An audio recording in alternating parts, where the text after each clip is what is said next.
The Diary of a Broken Heart, The Representative, by Damon Smith. Prologue. I never speak about the cause that you might see me in, but now is the perfect moment to say something. I find myself at the National Rent-A-Car place inside a 2023 Chrysler Pacifica, one of them soccer mom vans. And I ain't even gonna hold you. After I did my safety check, it took me 15 minutes to get the third row seats to lay back. And that's where I'm gonna start this story. I know you probably asking yourself why I said that, but if you have been following my story, you should already know. Being a poster boy for failed relationships, I'm sad to tell you that I have come to that point in yet another one. My life is a series of very unfortunate, interesting events, and this one is no different. The only problem I'm having now is how to tell this story.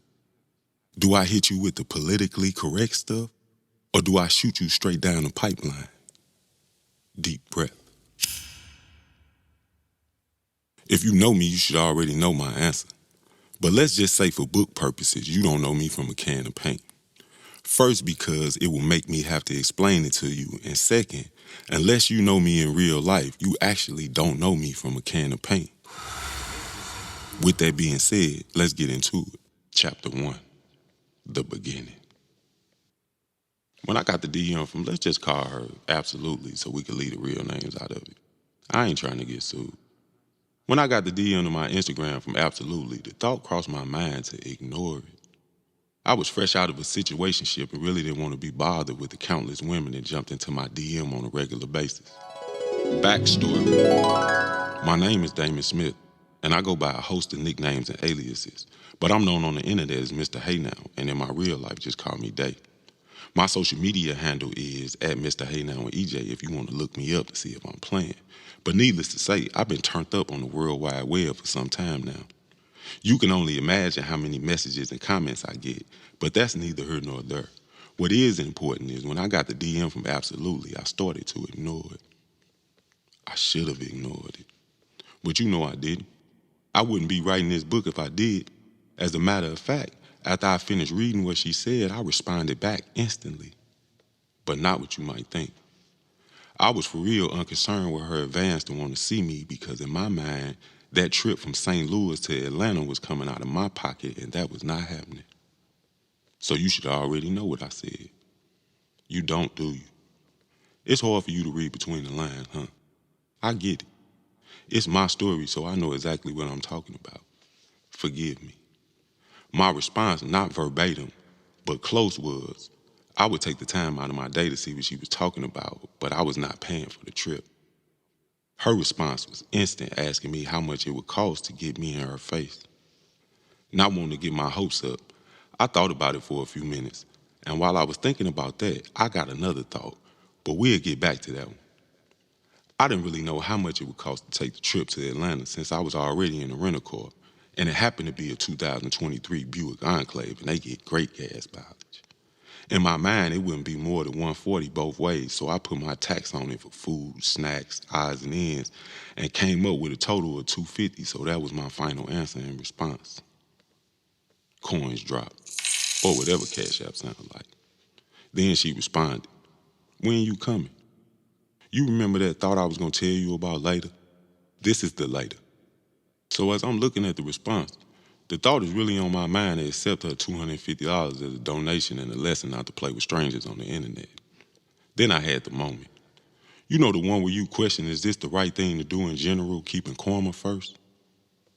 I don't know if you had those, but since I decided to stay out of trouble, all my major decisions have to run through that processor before I completely make up my mind. And you should already know that keeping that lady money was not the right thing to do, keeping karma in mind. So I started planning the trip. Did I tell you the first message came with attachments? Because if I didn't, let me add that. And that thought is only important because she came with modifications. The girls were standing at attention, no bra needed, and that was new to me. Don't get me wrong, I have taken the BBL or two for a test drive, but I had never had the pleasure of playing with the implants, and that thought made the trip worth it. Don't judge me. At the time, I really didn't have too much going on anyway, And like I said, I was fresh out of a situationship, so my feminine energy calendar had all available openings. The plan came right together like it was supposed to, and a couple days later, I was on the highway, Georgia bound, to see what Absolutely was talking about. I know you probably wondering what happened in between the time she sent the deposit and to the time I got on the highway, but that's not really important. I say that because all we did was text back and forth, and if I don't know anything else in the world, I know you could be whoever you want to be inside the text. Until I can look in your eyes and listen to the sway of your voice while I'm asking those same questions. Forgive me, but I don't believe a word you saying. I've been tricked a few times and you learn from your mistakes. I got tricked this time, but we ain't got to that part of the story yet. I'm getting ahead of myself because I already know the story. Forgive me again. But now that the cat out of the bag, let me tell you how she tricked me.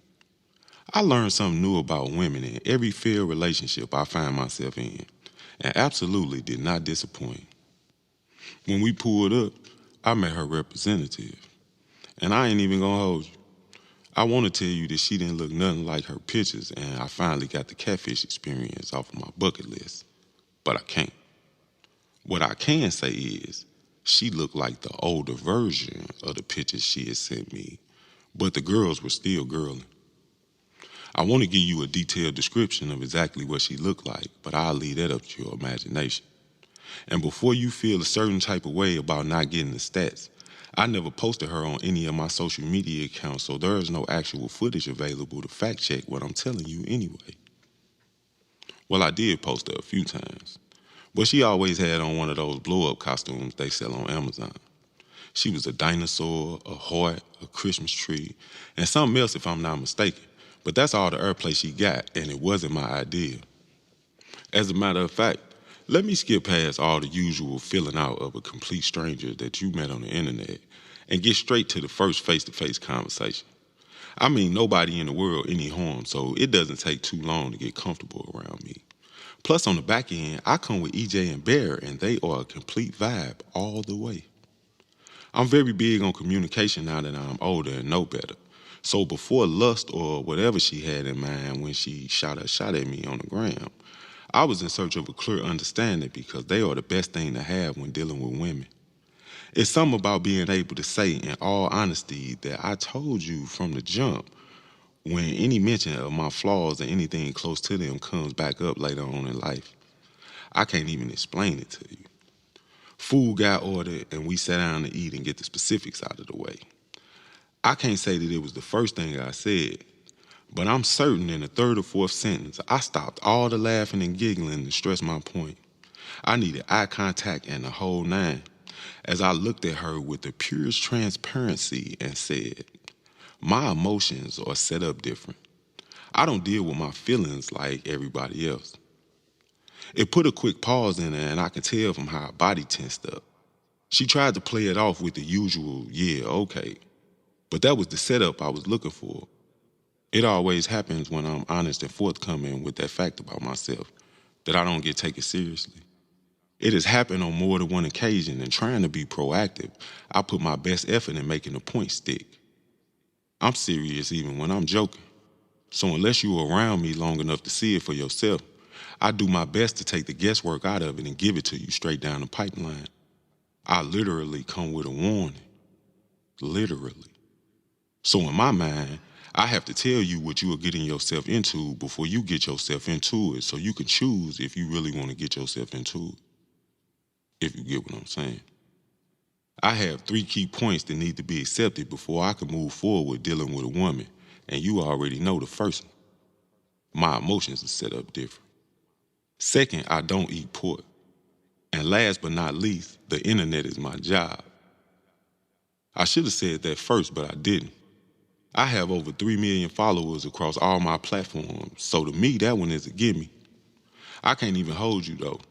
The internet has been the cause of the majority of my relationship issues, and not for the reason you might think. For some odd reason, my social media causes problems with the women that I have had the displeasure of trying a relationship with, though nothing I post was about them. I have the clearest explanation when it comes to what I do on the internet, but unless you know it, it will probably go over your head. I play on my phone to pay my phone bill, opposed to paying my phone bill so I can play on my phone. There is a big difference in the two. But it gets hard to explain unless you know exactly how I look at the World Wide Web. That's neither here nor there. But what is important is after I put all my cards on the table, she responded with the usual answers that I have heard on more occasions than I care to think about. She was cool with my emotions being set up different. She understood that I didn't eat pork. And last but not least, she looked me right in my face and said that she didn't do the internet. For a split second, it threw me for a loop because in my mind, if she didn't do the internet, how was I in her face in the first place? But I kept it to myself in high hopes that she meant it. I knew better. But like I said, I kept my hopes high.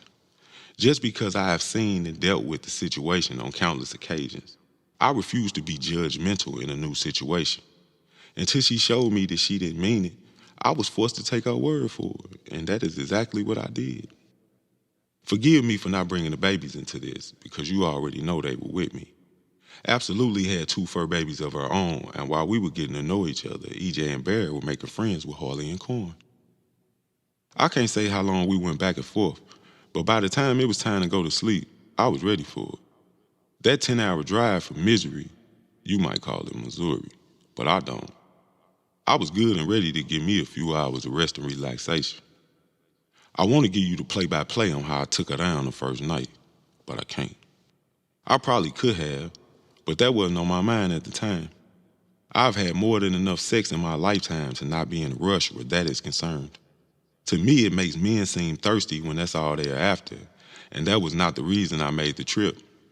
I came to see if she was the something I was looking for in a woman, and after saying my prayers that she wasn't crazy and on some nonsense, I went to sleep. Did I tell you we slept in the same bed, though?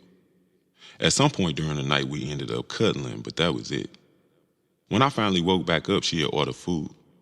I say that because her ordering food is going to be a reoccurring thing. I didn't pay it no mind at first, but as the story continues, you're going to catch it the same way I did.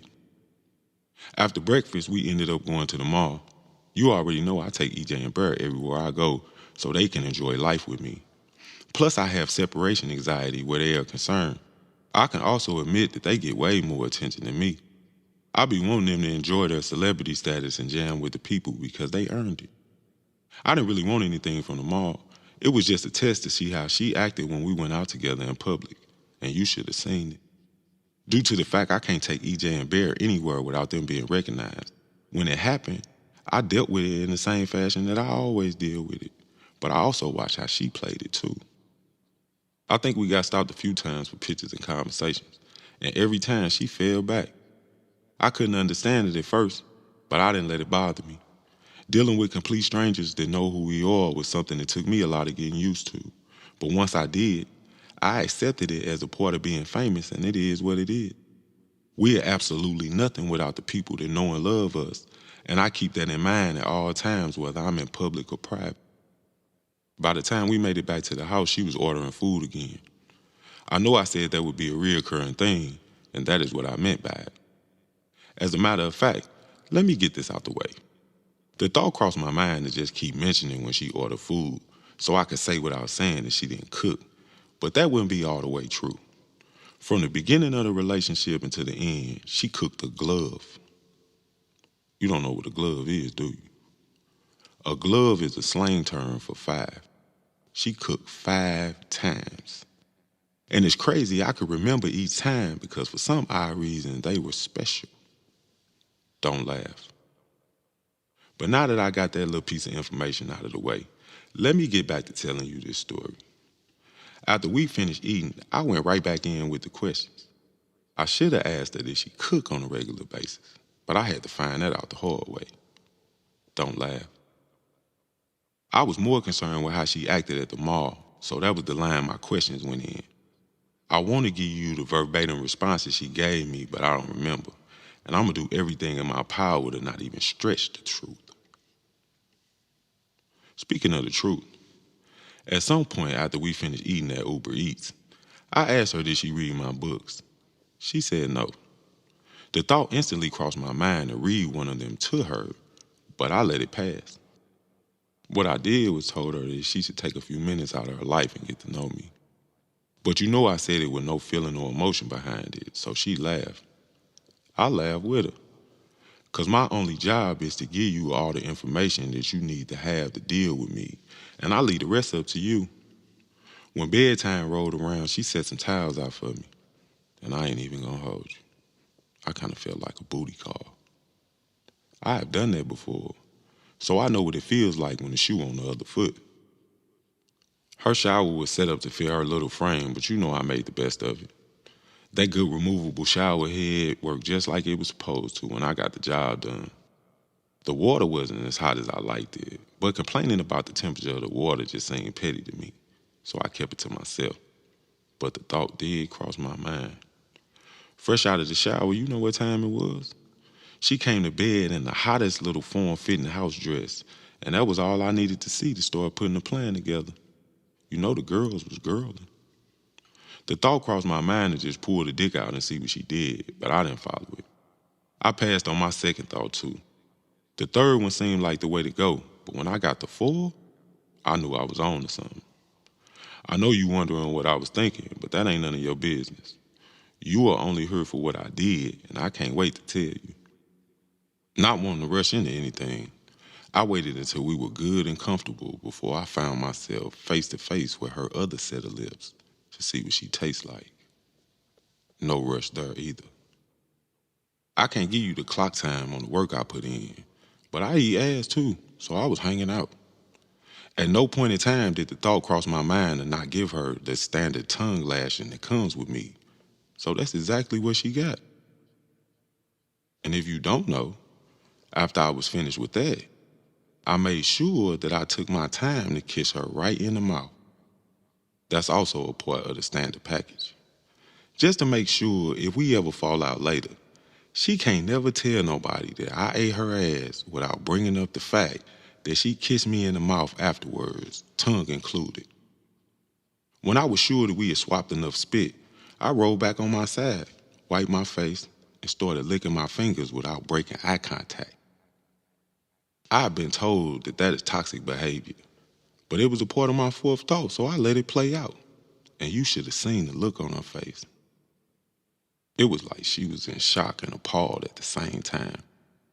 It put me in a place that was the first time somebody had licked it and didn't follow right up with the sticking it part, and she didn't know what to do. That was exactly the reaction that I was looking for. And before I could get back comfortable on my side, she was literally telling me I better give her the dick. And I ain't gonna say that that was a part of the plan, but I'm not gonna say that it wasn't either. The fourth thought always gets the job done like it's supposed to, and I definitely got the job done. I'm not gonna give you the play-by-play out of respect and something else, but if you have read one of my other books, you should already know that the dick was dicking, and I do not play any types of games on that first piping. I refuse to put up a bad performance because I don't need no blemishes on my dick facts, and if I have anything to do with it, I put my best foot forward. The next day I doubled back with the same thought and got the same results. I should have been paying attention that she ordered food both times we ate, but I ain't paying no mind. The day after that, I came with a new thought and hit that pussy like I might not never get the chance to do it again. When I was finished, I went to sleep. I was leaving the next morning, and that drive back to Misery be a half a day of fur.